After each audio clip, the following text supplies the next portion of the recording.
Welcome back in to another episode of Where the Game Lives On, the official podcast of the Missouri Sports Hall of Fame. I'm your host, Noah Tucker.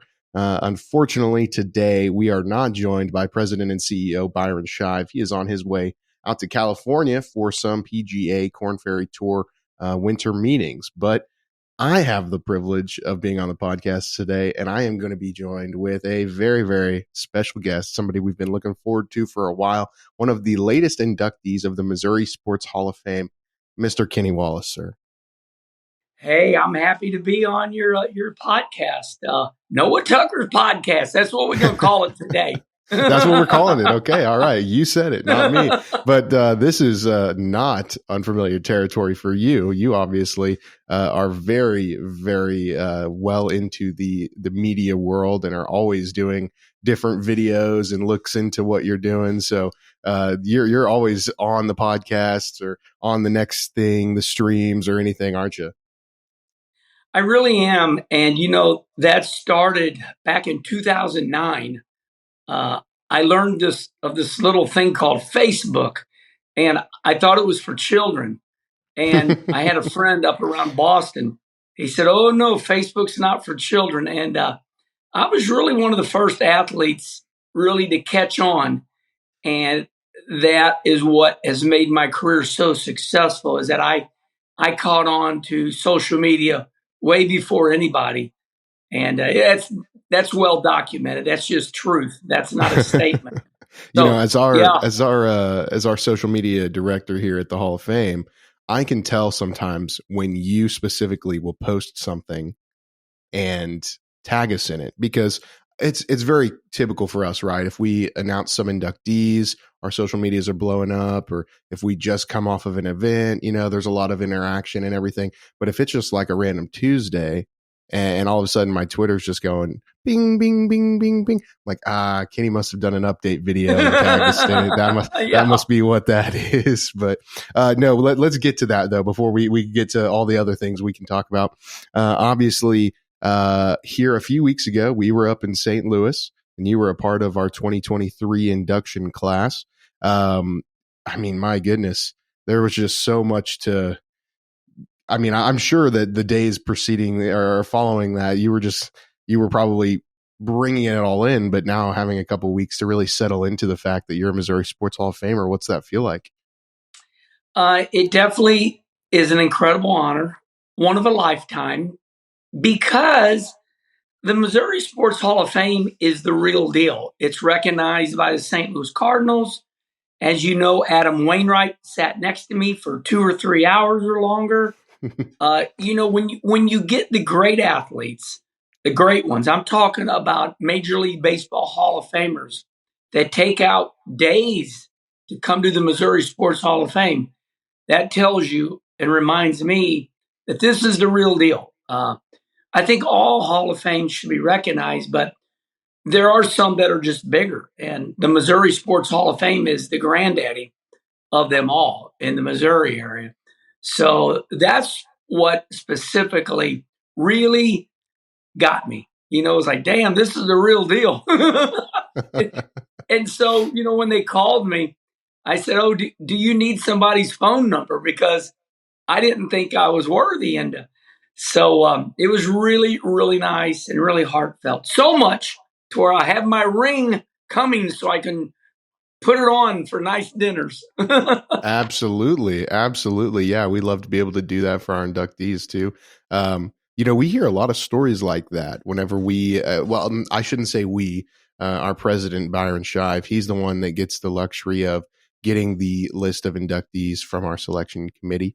And then from there, he makes the calls to actually make contact with the inductees. You remember getting that call. We get all kinds of different stories. People think they've got a buddy playing a joke on them, or we induct media figures as well, like Bernie Miklasz, who was inducted in your class in St. Louis. A lot of times they'll think you're like you said, they're needing a contact, they're wanting to get a hold of somebody.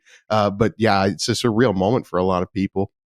We have a picture that we'll show if you're watching on YouTube. You spoke about sitting next to Adam Wainwright. I thought the highlight of the day for me was after you were officially enshrined each inductee takes a picture with their plaque, and then you asked Adam to stand up right next to you and take a picture.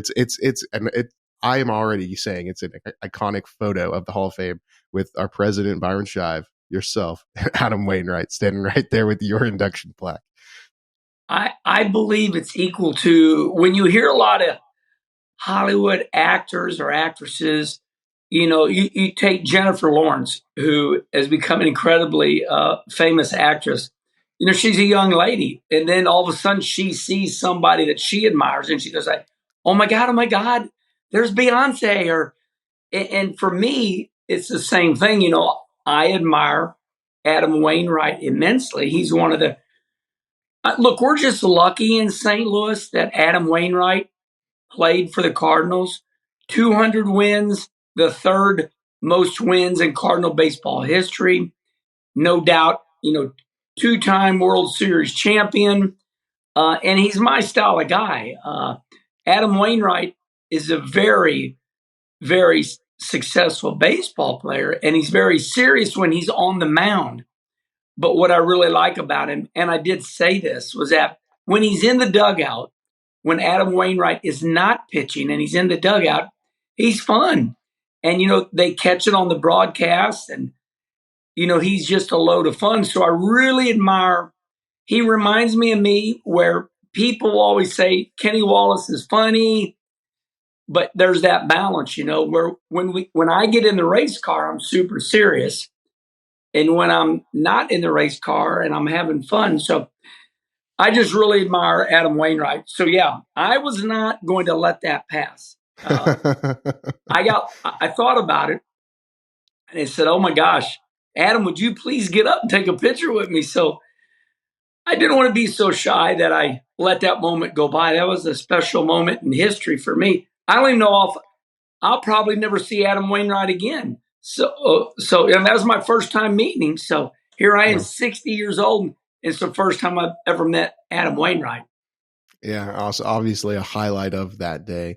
There was a lot that happened. We're talking back now to prior to Thanksgiving at our St. Louis enshrinement at the Chase Park Plaza. When you're looking back on the day, what was it like for you? Just kind of taking in that, that experience, and obviously having a lot of, supporters of you there. What was it like to actually, be there that day and experience, your induction?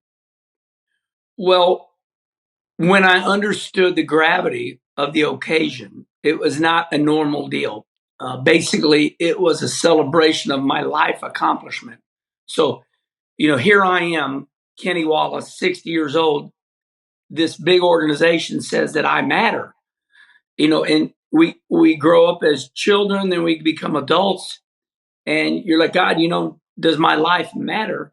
And I mean, you don't really need anybody to give you a nice plaque to remind you that you matter, because everybody matters.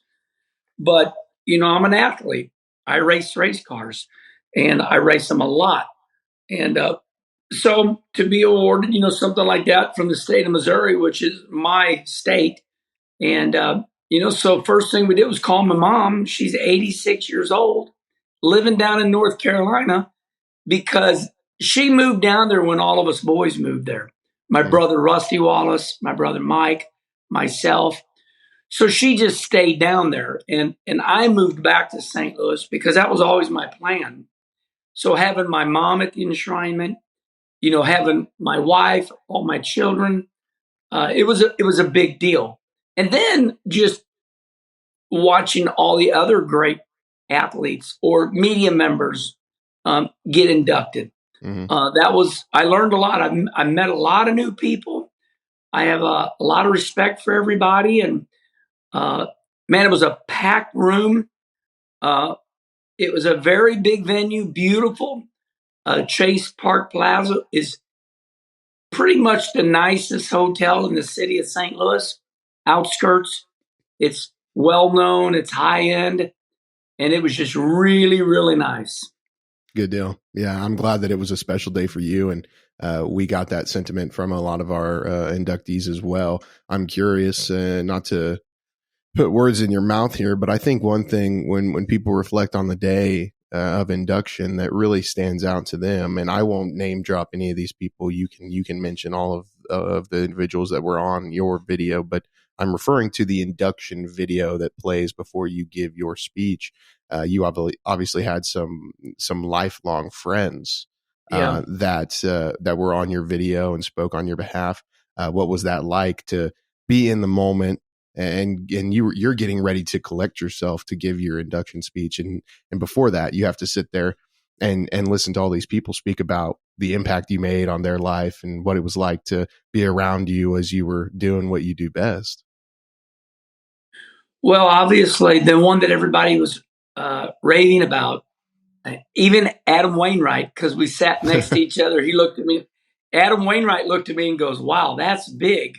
So we had Dale Earnhardt Jr., which, is Dale Earnhardt Sr.'s son. We lost Dale Sr., but Dale Earnhardt Jr. is a dear friend of mine, very close friend of mine.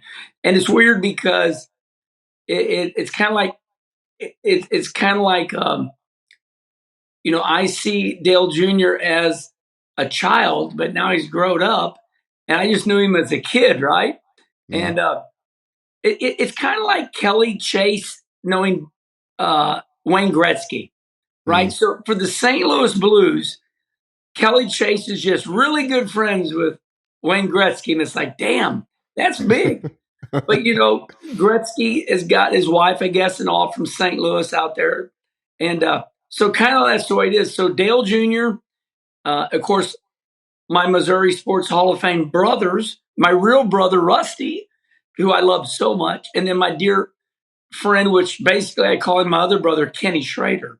So between Dale Jr., my brother Rusty Wallace, my other brother Kenny Schrader, it was really nice, and it was really good to hear them speak seriously towards my accomplishments, because God knows I've bragged on all three of them my whole life, and it feels good to have them say something nice about me. Yeah, absolutely, and it's something I think as it starts to set in, and usually that happens after you're actually enshrined. It's like this is a forever thing. It is an immortalized status of some sorts. And that means a little bit something different to everybody. But I think what everyone can relate to is when people that mean most to you sit there and speak about you in such high regards during that moment.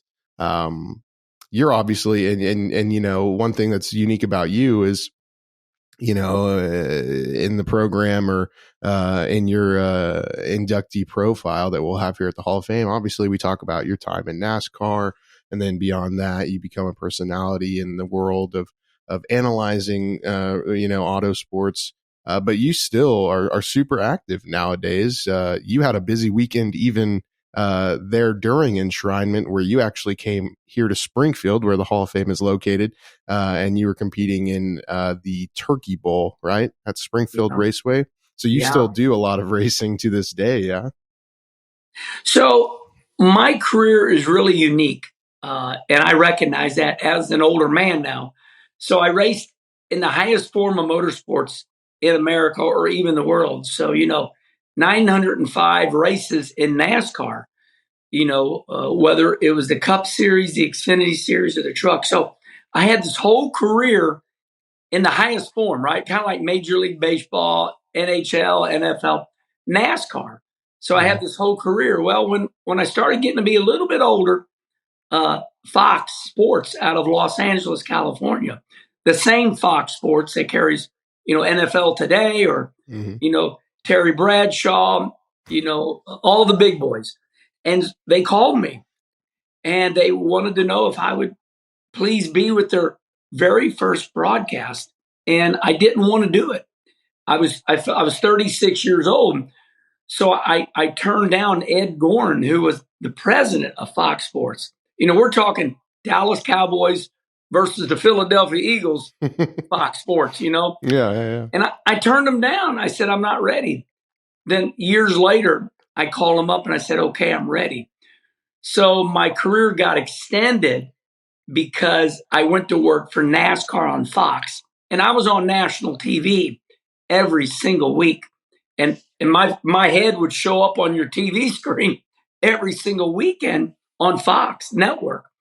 So much to where even Adam Wainwright, he looked at me. He didn't know too much about my racing, but he knew all about my TV. And he looked at me. He goes, "You're really good at that." And because Adam is going to do some Major League Baseball TV. Yeah. And so, to your point, it was not just was I a race car driver. I ended up working in big TV, the big boys, Yeah. and so that's what really extended my career. And I still race. And I win. And what I do is I race dirt racing. And I never raced the dirt growing up. I was always racing on asphalt. And so, yes, the Turkey Bowl right there in Springfield, right off the Interstate 44. I know you all are down 65 as you're headed towards Branson. And the Turkey Bowl is a big race. My God, they had 300 something race cars there. It is a big event.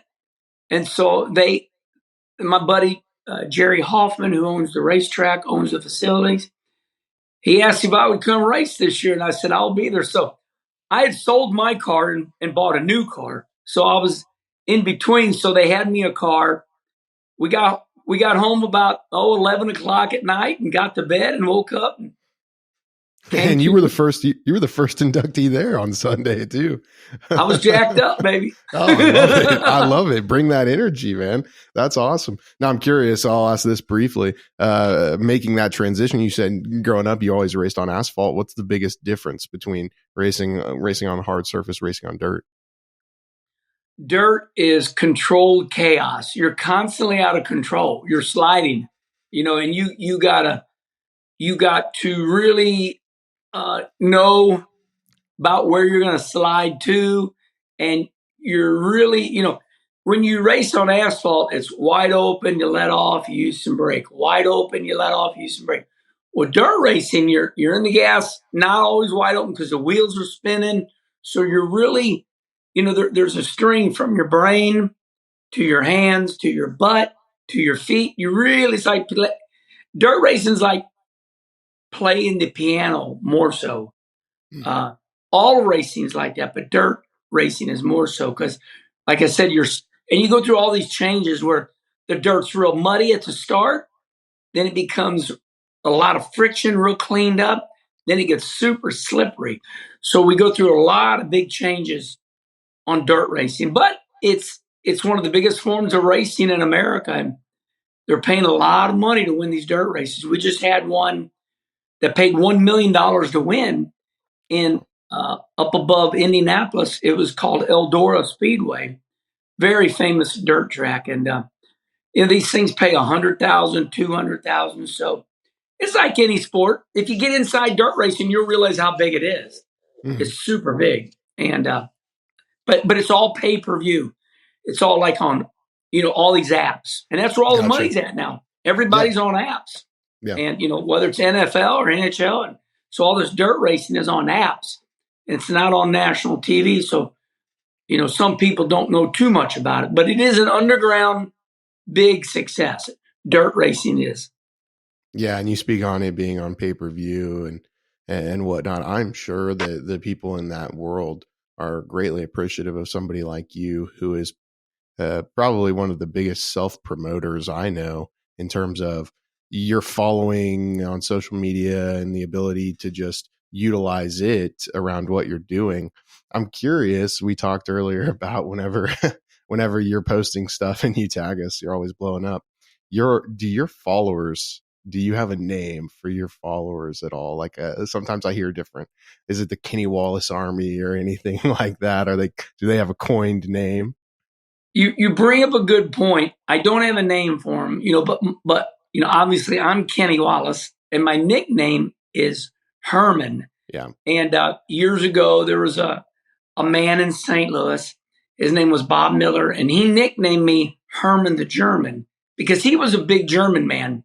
Stood, 6'3", 6. He was tall, and he named me Herman the German. Well, it became a Herman, And then when I went to North Carolina, I raced in NASCAR.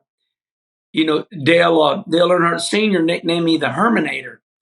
So everybody on social media, when they feel close to me, they call me Herm, Herm. And hey, Herm, and they don't even know me. but yeah.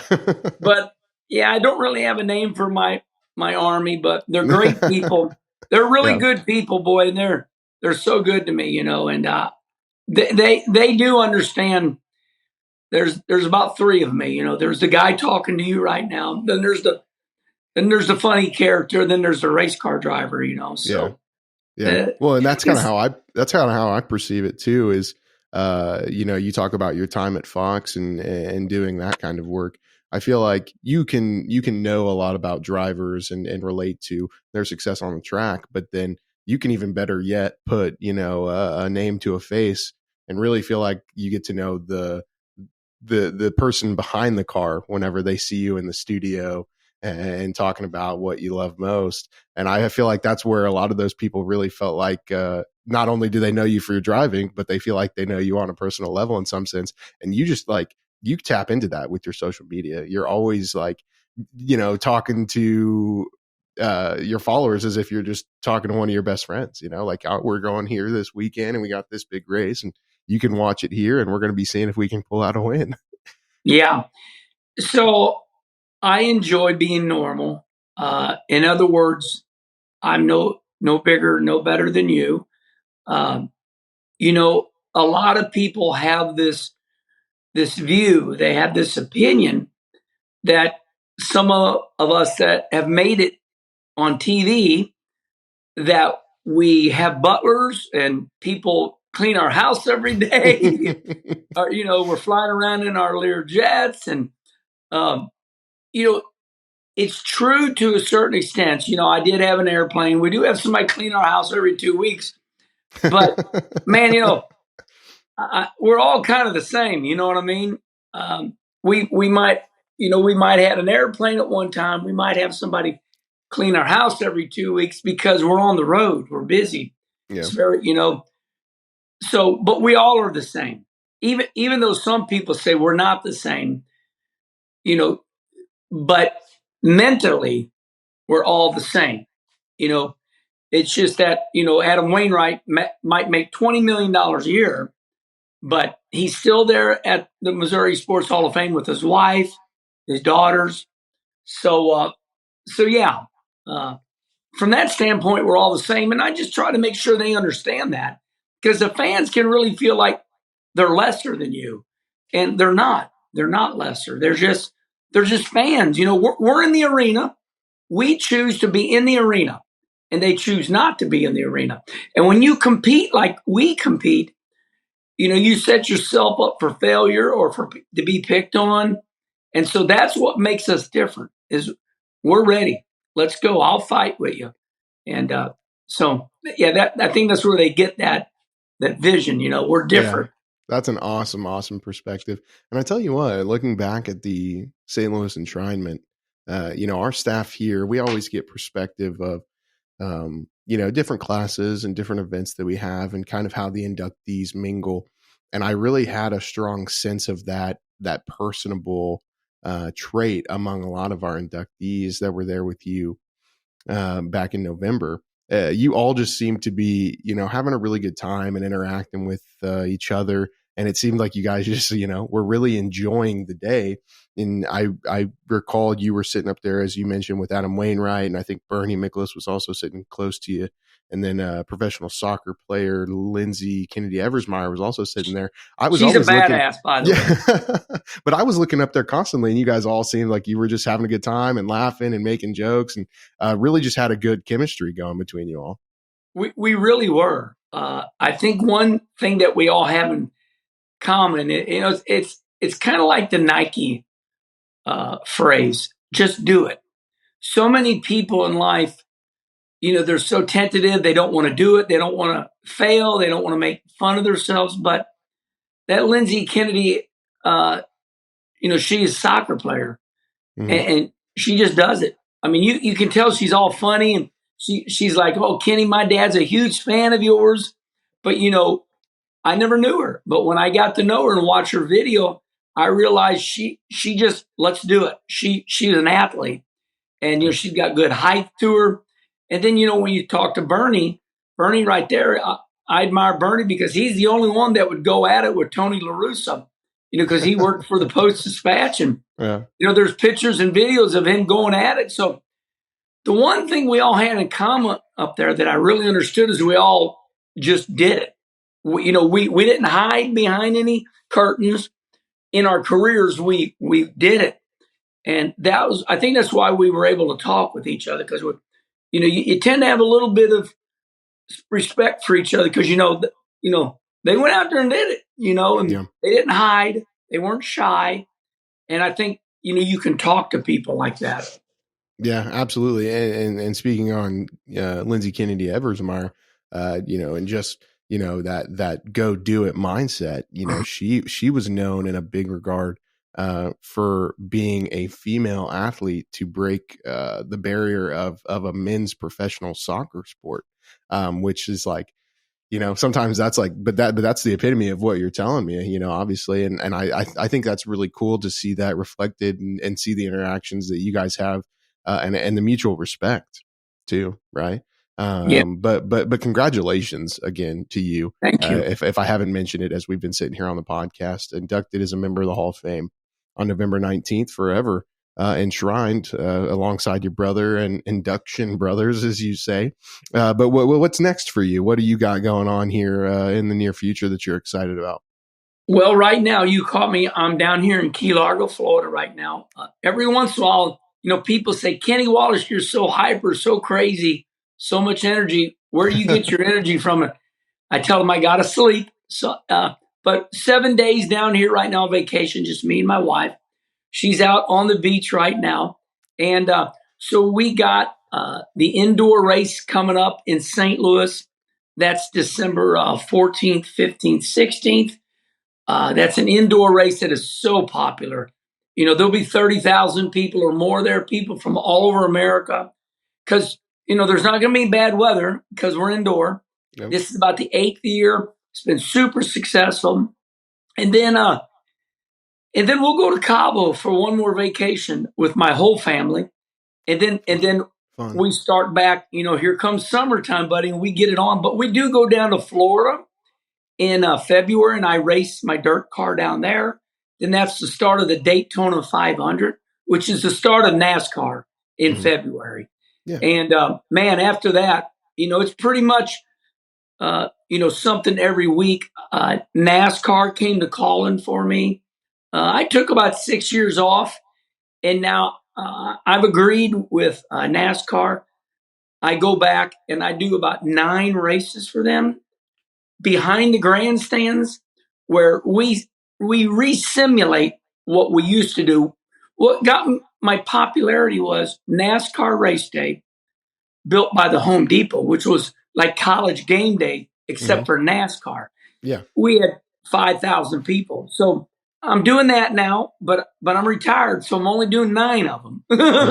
Yeah. So we do that about once a month, and we run that dirt car. I got great sponsorship by Jags. We go on the Kyle Petty charity ride. My brother Rusty's got a great custom-made motorcycle company. We'll go to Sturgis. We'll go to Bike Week. So, yeah, we mix all that together like big old spaghetti. Lots of stuff going on. That's really cool. And if there's something I know about you, you're always on go mode. You're always staying busy, and there's different avenues, different endeavors. But the one thing about you is you just have to keep up on your social media, right? And exactly what you're up to, and it's always something. But I greatly appreciate you joining us. It means a lot for you to take time out of your busy schedule and sit down and just be able to reflect on your induction. And congratulations again. Noah, thank you so much for having me on. It's been an honor to get to know you, and I'm sure we'll be friends for life. And I'll get down to Springfield and I'll come see you. Thank you so much. Absolutely. Absolutely. And next time you're in town, we'll bring you by the Hall of Fame. We'll show you around, and we'll sit down and we'll film another podcast. Why not? If you're up for it, we'll definitely make it happen. I know you got a beautiful place down there. And what's that, Lambert's down there? We'll have to go to breakfast. Lambert's. We can go to Lambert's. Absolutely. Yeah. That's the home famous. home of the throne rolls. We actually have, whenever we have some Springfield area people on, that's a question that we've kind of formed for a lot of our guests on the podcast is when you're down here in Springfield, where's the place you have to go? And Lambert's is a very, very popular answer. It's either that or Bass Pro, or somebody says Andy's from time to time. Frozen custard is one big thing we've got down here. But we've reached the end of our time. We appreciate Mr. Wallace, you joining us again, Herm, as your followers would say. But be sure to keep up with everything we've got going on at the Hall of Fame by staying in touch on social media channels. And as always, we have new episodes every Wednesday of the podcast that we'll release. You can listen on Apple Podcasts, Spotify, or watch on YouTube. And we will see you next time on another episode of Where the Game Lives On.